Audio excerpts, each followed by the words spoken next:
سلام اس پر جو امت کے لیے راتوں کو روتا تھا، سلام اس پر جو فرش خاک پر جاڑے میں سوتا تھا۔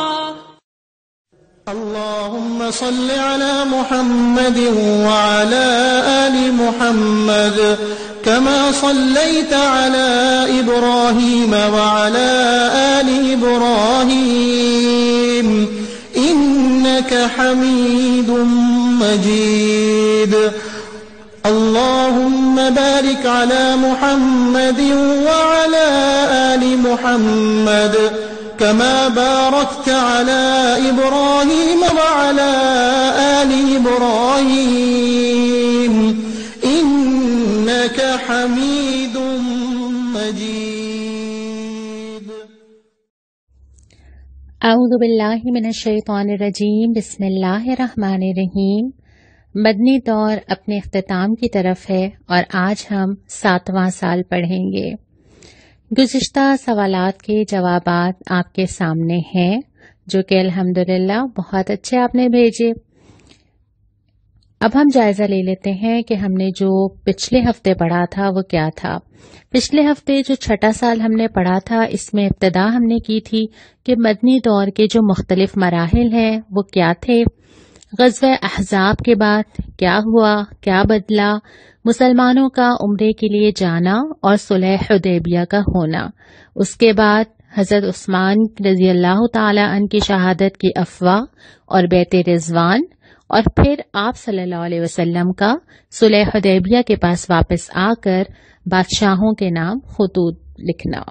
آج ہم جو پڑھیں گے یعنی کہ مدنی دور کے 7ویں سال میں، اس میں ہم پہلے یہ دیکھیں گے کہ صلح حدیبیہ کے بعد کیا حاصل ہوا، کیا نتائج تھے، اور اس کے بعد پھر غزوہ خیبر اور اس کے ساتھ ساتھ ہی جڑا ہوا غزوہ وادی القریٰ، اور پھر غزوہ ذات الرقاع، اور پھر عمرے کی ادائیگی۔ ایک کے بعد ایک ہم چیزیں لیتے چلے جاتے ہیں۔ میں نے آپ کو پچھلی دفعہ یہ بتایا تھا کہ مدینہ کا جو زمانہ ہے اس کے 3 ادوار تھے۔ پہلا دور تو وہ تھا جو اس سے پہلے کشمکش کا گزرا۔ صلح حدیبیہ وہ چیز تھی جس نے مسلمانوں کے لیے ایک نئے دور کا راستہ کھولا۔ تو آج ہم انٹر ہو رہے ہیں مدنی دور کے دوسرے مرحلے میں، یعنی کہ صلح حدیبیہ کے بعد کیا ہوا۔ صلح حدیبیہ کے بعد 2 طرح کے نتائج تھے۔ ایک وہ نتائج تھے جو فوری نظر آ رہے تھے، جو لوگ فیل کر رہے تھے، ڈسکس کر رہے تھے، بات کر رہے تھے، پوچھ رہے تھے، اور ایک وہ نتائج تھے جو بہت دور رس تھے، جو انسان فوراً نہیں سمجھ پاتا کہ میرے ساتھ جو آج ہو رہا ہے وہ 10 سال بعد کیا نتائج دکھائے گا۔ فوری جو نتائج نظر آ رہے تھے اس میں ایک تو میں نے آپ کو پچھلی دفعہ بھی یہ بات بتائی تھی نا کہ مسلمان ایک غم کی حالت میں تھے کہ ایسے ہی واپس چلے جائیں، اور ایک رنجیدگی سی طاری تھی۔ فوری طور پہ یہ ہوا کہ معاہدہ لکھا ہی جا رہا تھا۔ سہیل نام کا جو شخص تھا جس کو قریش نے بھیجا تھا اپنا نمائندہ بنا کر، اسی سہیل کے بیٹے حضرت ابو جندل رضی اللہ تعالی عنہ قید سے بھاگ کر آئے، اور اس حال میں آئے کہ پاؤں میں بیڑیاں ڈلی ہوئی تھیں۔ ابھی معاہدہ ہوا تو نہیں ہے، ابھی لکھا جا رہا ہے۔ اب وہ آئے، اب مسلمانوں کی ظاہر ہے کیا کیفیت ہوگی اس وقت، اور وہ پناہ مانگتے ہیں اور وہ کہتے ہیں کہ مجھے پناہ دی جائے۔ آپ صلی اللہ علیہ وسلم بات کرتے ہیں اس کے اوپر، پہلے آپ کہتے ہیں کہ ابھی تو معاہدہ لکھا نہیں ہے، تو وہ سہیل کہتا ہے کہ اچھا لکھا نہیں ہے تو پھر کیا لکھنا ہے، ہم ختم کر دیں اس بات کو، ہم نے تو طے تو کر لیا آپس میں۔ آپ نے کہا اچھا میرے لیے چھوڑ دو، مطلب میری بات رکھ لو۔ اس نے کہا نہیں یہ تو نہیں ہو سکتا۔ اور پھر اس کے بعد پھر آپ صلی اللہ علیہ وسلم نے حضرت ابو جندل رضی اللہ تعالیٰ عنہ کو دعا دی، اور اس کے بعد ان کو واپس کیا گیا۔ تو یہ مسلمانوں کے لیے بڑی تکلیف دہ چیز تھی، لیکن اس کو جو اس وقت نظر نہیں آ رہا تھا، بعد میں ہمیں پتہ چلا کہ ایک اور صحابی حضرت ابو بصیر رضی اللہ تعالیٰ عنہ کے ساتھ بھی یہ معاملہ ہوا، مدینہ پہنچے اور ان کو لگا کہ پناہ نہیں ملے گی، تو یہ دونوں اور پھر مزید اور لوگ جمع ہو گئے اور یہ تجارتی شاہراہ پہ بیٹھ گئے، اور جب یہ تھریٹس فیل ہوئے تو قریش نے کہا اچھا یہ شخص چھوڑ دیں بھائی، آپ ان کو بلا لیں اپنے پاس ہی رکھ لیں نا، فوراً تو نہیں پتا تھا کہ آگے کیا ہوگا۔ پھر اس کے بعد یہ کہ آپ صلی اللہ علیہ وسلم فرما رہے ہیں کہ جانور ذبح کر دو جو لائے ہو اور احرام کھول دو، لوگ نہیں سن رہے، 1 دفعہ 2 دفعہ 3 دفعہ آپ کو ریپیٹ کرنا پڑ رہا ہے، اور اس کے بعد پھر آپ صلی اللہ علیہ وسلم نے خود کھولا تو پھر لوگوں نے کھولا. یہ فوری والے اثرات تھے. پھر اس کے بعد یہ کہ مومن عورتیں آئیں اور کچھ عورتیں تھیں وہ بھی اسی طرح اسلام لے کر آئی ہیں, ہجرت کر کے نکلی. لیکن ان کے ساتھ معاملہ یہ ہوا کہ آپ صلی اللہ علیہ وسلم نے فرمایا کہ جو معاہدہ لکھا گیا ہے اس میں ٹرم رجل یوز ہوئی ہے جو کہ مردوں کے لیے استعمال کی جاتی ہے عربی میں, اس میں خواتین کی تو ہم نے کوئی بات کی ہی نہیں تھی. تو اس طرح پھر ان خواتین کو واپس نہیں کیا گیا اور پھر اللہ تعالیٰ نے بھی اس کی تائید کی. تو یہ تو وہ والے نتائج تھے جو فوری انسان کی آنکھ دیکھ سکتی تھی اور فوری یہ فیل ہو سکتا تھا کہ کیا حاصل ہوا, کیا ملا. لیکن جو میں نے آپ سے پچھلی دفعہ بھی کہا تھا کہ اگر آپ سورہ فتح پڑھتے ہیں تو قرآن اس پہ پورا تبصرہ کرتا ہے اور اللہ تعالیٰ بتا دیتے ہیں کہ یہ فتح ہے اور وہ کیسے ہے. کچھ پوائنٹس دیکھ لیتے ہیں ہم.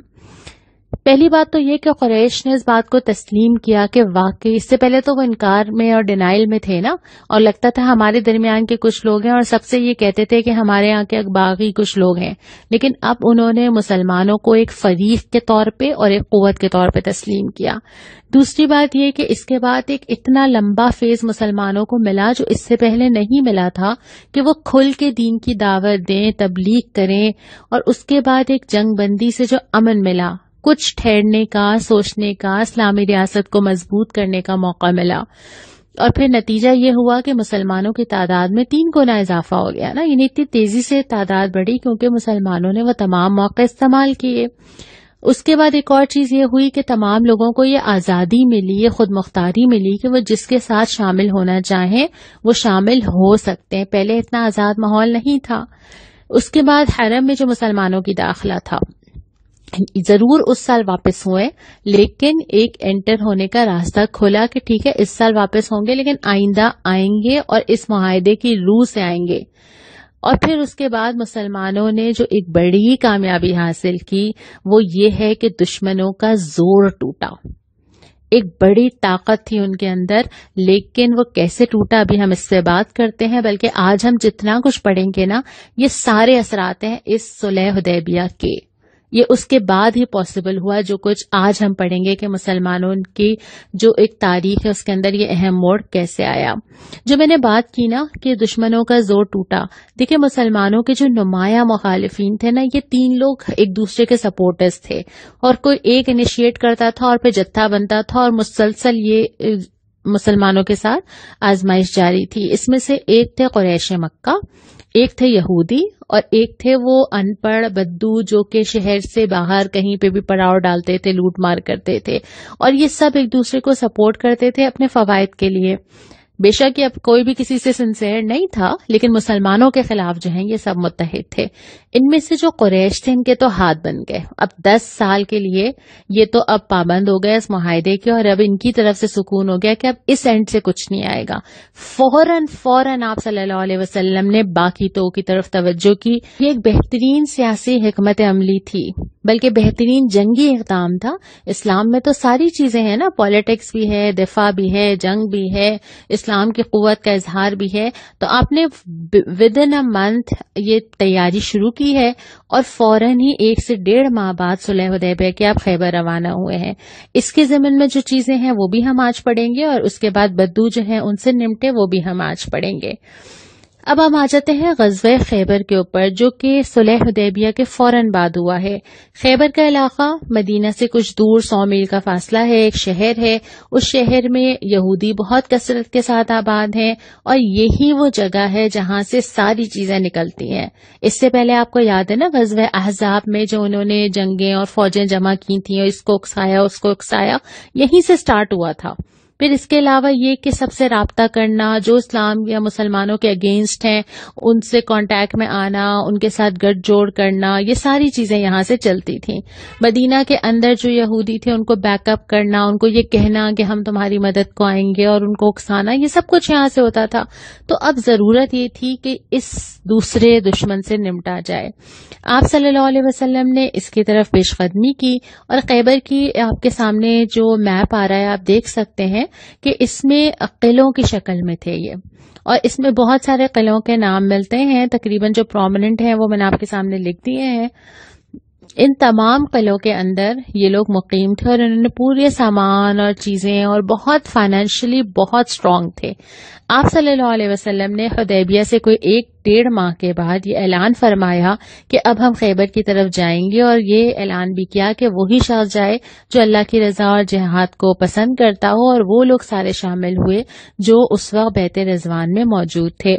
پھر آپ صلی اللہ علیہ وسلم اپنے لشکر کو لے کر چلے، شہر سے قریب پہنچے، وہاں اپنے مشورے سے پڑاؤ ڈالا. پہلے ایک جگہ سلیکٹ کی، پھر ایک صحابی نے مشورہ دیا کہ نہیں، اگر یہ اللہ کا حکم نہیں ہے تو اس سے بہتر جگہ ہے، اور آپ صلی اللہ علیہ وسلم نے وہ مشورہ قبول کیا.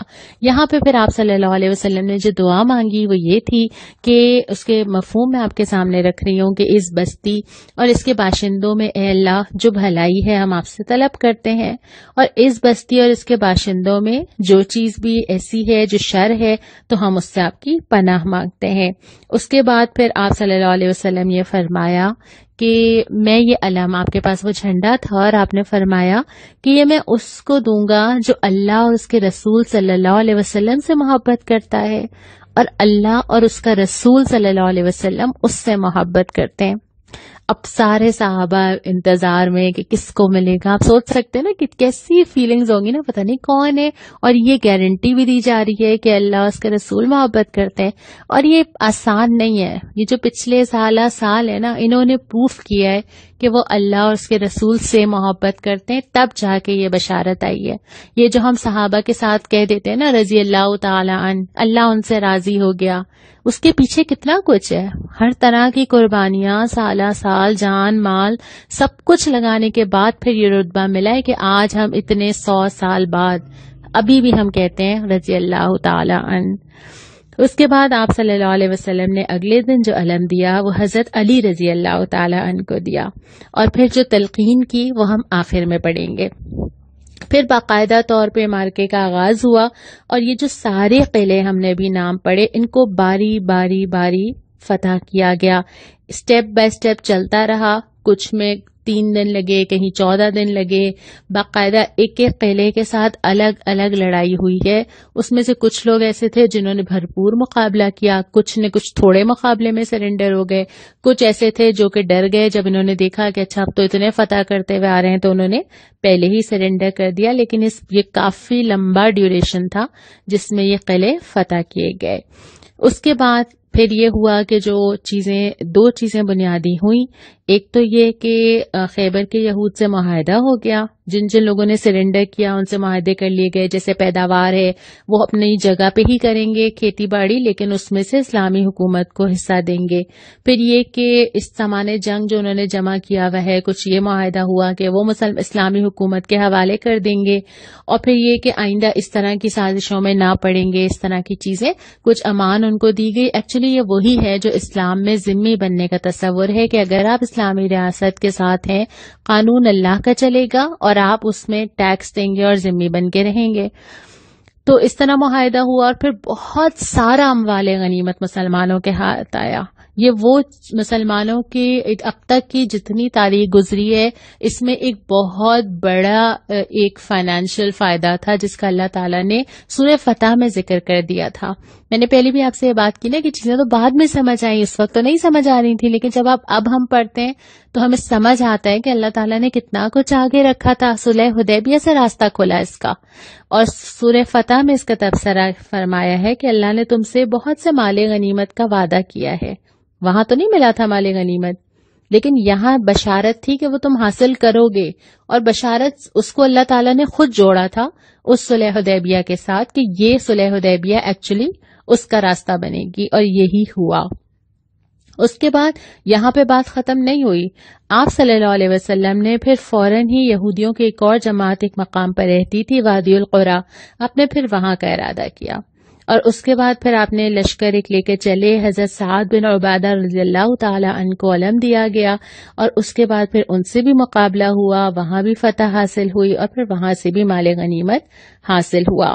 پھر 2 اور جگہ کے لوگ تھے، ایک فدق جگہ تھی، ایک تیمہ جگہ تھی. وہاں پہ جو لوگ تھے وہ تو انہوں نے تو خود ہی سرنڈر کر دیا نا. کسی نے کہا کہ اچھا پیداوار کا نصف لے لیجئے، اور خود ہی انہوں نے کہا کہ بس ہم چھوڑ دیتے ہیں. یہاں کوئی مقابلہ نہیں ہوا تو وہ اسلامی ریاست کے نظام میں شامل ہو گئے. اس کے بعد پھر ابھی یہ بالکل ایسا نہیں ہوا کہ مسلمانوں نے یہ سوچا ہو کہ اچھا حدیبیہ سے واپس آئے ہیں، 10 سال کا سکون ہے، اگلے سال سوچیں گے کیا کرنا ہے. یہ سب کچھ فوراً اسی سال کے اندر ہو رہا ہے. پھر فوراً ہی آپ صلی اللہ علیہ وسلم نے جو تیسرا ہاتھ تھا وہ تھے عرب کے وہ بدو جن کو یہ سب اتنی دور کی سازشیں نہیں تھی جو یہودیوں والی تھی، لیکن یہ بنیادی طور پہ لوٹ مار کرنے والے لوگ تھے، ان پڑھ لوگ تھے. تو وہ جگہ جگہ تھے. ایسا نہیں تھا کہ ایک قبیلہ ہو اور اس کو جا کے فتح کر لیا جائے، جگہ جگہ تھے. تو پھر آپ صلی اللہ علیہ وسلم نے ان کا جہاں ان کو پایا مقابلہ کیا، ایک روب کی کوشش کی تاکہ ان کو پتہ چل جائے کہ اب مسلمان اس قوت میں ہیں اور یہ آسان نہیں ہے. ڈر بھی جائیں، آپس میں بھی بکھر جائیں، اور ان کو پتہ چل جائے کہ اب یہ اس پوزیشن میں نہیں ہیں جیسے یہ پہلے ہوا کرتے تھے، یا ان کی بیک پہ وہ سپورٹ نہیں ہے جو پہلے ہوا کرتی تھی. ان ساری چیزوں سے فارغ ہونے کے بعد، یعنی صلح حدیبیہ کے بعد کا جو پورا سال ہے اس میں یہ ساری چیزیں کرنے کے بعد اگلے سال پھر مسلمان واپس پلٹے. اور آپ سوچ سکتے ہیں نا کس شان سے پلٹے ہوں گے. اس کو ہم عمرہ قضا پڑھتے ہیں کتابوں میں، کیونکہ وہ عمرہ جس کی نیت 1 سال پہلے کی گئی تھی اب دوبارہ اس عمرے کی قضا کرنے کے لیے مسلمان روانہ ہوئے ہیں. اور 1 سال میں کیا سے کیا بدل گیا.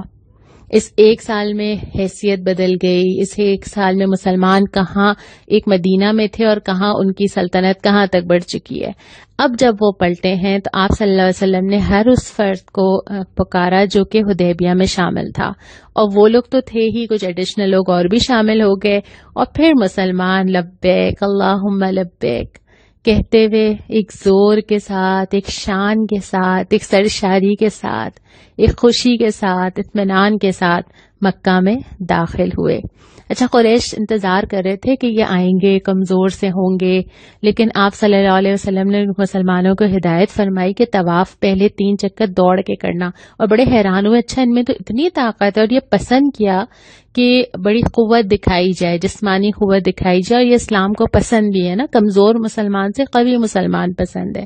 پھر مسلمانوں نے طواف کیا، 3 دن قیام کیا، اور پھر واپس مدینہ روانہ ہو گئے.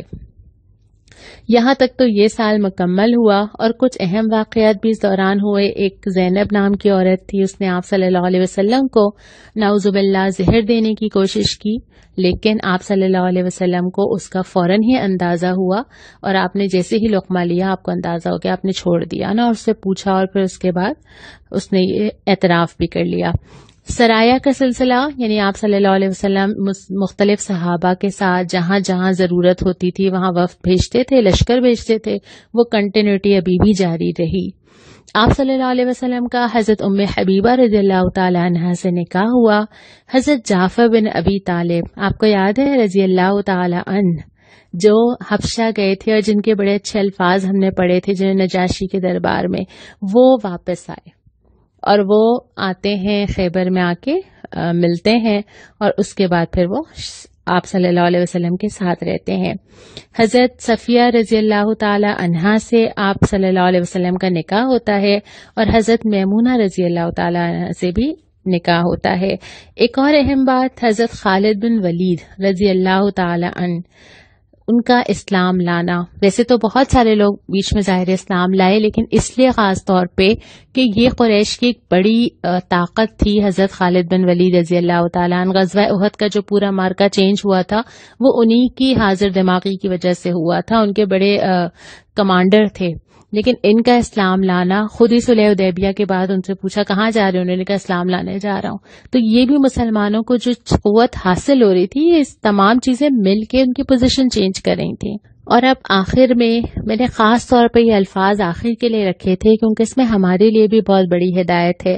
غزوہ خیبر کے موقع پہ جب آپ صلی اللہ علیہ وسلم نے حضرت علی رضی اللہ تعالیٰ عنہ کو علم عطا کیا تو آپ نے جو فرمایا، آپ نے فرمایا کہ اطمینان سے جاؤ، ان کے میدان میں اترو، انہیں اسلام کی دعوت دو. اصل چیز تو یہی ہے نا، جنگ یا ان سے دشمنی اسلام کے علاوہ کسی اور بات پہ تھوڑی ہے.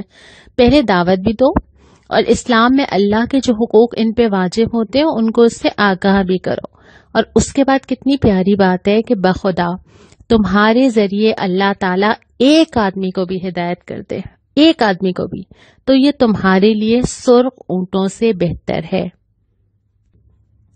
یہ صحیح بخاری کی حدیث ہے، کتنی بڑی بشارت ہے نا کہ ہم میں سے ہر ایک دنیا کی کوئی بھی چیز جمع کر لیں، مال کر لیں، زیور کر لیں، ڈیکوریشن پیسز کر لیں، گھر میں چیزیں کر لیں، اصل جو ہمارے لیے کام کی چیز ہے نا کہ کوئی ایک ایسی چیز اللہ تعالیٰ کے پاس لے کے چلی جائیں جو ہمیں بخشوا دے، جو ہمارا صدقہ جاریہ بن جائے، وہ یہ ساری چیزیں تو نہیں ہو سکتی نا، لیکن وہ سب سے امپورٹنٹ بات یہ ہے کہ ہمارے ذریعے ایک آدمی بھی کوئی ہو جو ہدایت پا جائے اور کہہ دے کہ اس نے مجھے ہدایت دی تھی۔ یہ تو ایسا سلسلہ ہے جو اتنا آگے چلتا جائے گا۔ میں کسی کو کوئی بھی کلاس فارورڈ کر دی، میں نے کوئی نوٹس بھیج دیے، کوئی حدیث بتا دی، مجھے کل پرسوں اگلے مہینے اگلے سال تو یاد نہیں رہے گا نا، لیکن وہ جہاں جہاں بھیجے گا اس کو جو لائن یاد رہ جائے گی، اس کے عمل میں کوئی چینج آ جائے گا، وہ اپنے گھر میں کسی کو سنا دے گا، تو وہ کتنا ملٹی پلائی ہوتا چلا جائے گا، اور میں جب اللہ تعالیٰ کے پاس جاؤں گی تو پھر جب وہ ملٹی پلائی ہو کے میرے پاس آئے گا نا تو میں حیران ہو جاؤں گی انشاءاللہ، اور میرے لیے کتنی خوشی کی چیز ہوگی وہ۔ تو یہ موقع کبھی بھی ہاتھ سے جانے تو نہیں دینا چاہیے نا، عقل مند ہیں ہم سب، تو ہمیں کوشش کرنی چاہیے کہ ہم گواہیاں جمع کریں، ہم کوشش کریں کہ قیامت کے دن جب ہم کھڑے ہوں گے تو بہت سارے لوگ ایسے ہوں جو کہیں گے ہاں اس نے بتایا تھا، یہ تھا، اس نے پہنچائی تھی، اس نے جوڑا تھا، اس نے دین کی طرف مجھے لانے میں اہم کردار ادا کیا تھا۔ لہٰذا اس بات کو ضرور امپورٹنس دیں کہ جو دین کی بات مجھ تک پہنچی ہے وہ میرے ذریعے کسی اور تک ضرور پہنچے، اور یہ بشارت جو آپ صلی اللہ علیہ وسلم نے اور بھی جگہوں پہ دی ہے وہ ہم سب کے لیے بھی تو ہے نا، تو انشاءاللہ تعالی ہم اسے جمع کرنے کی کوشش ضرور کریں گے۔ اگلے سال انشاءاللہ تعالی ہم ایک بہت اہم چیز پڑھنے جا رہے ہیں، وہ اہم چیز ہے فتح مکہ، اور انشاءاللہ اگلی جو ہماری کلاس ہوگی وہ ہماری مدنی دور کے 8ویں سال پہ مشتمل ہوگی۔ السلام علیکم ورحمۃ اللہ۔ سلام اس پر کہ جس کا نام لے کر اس کے شیطانی الٹ دے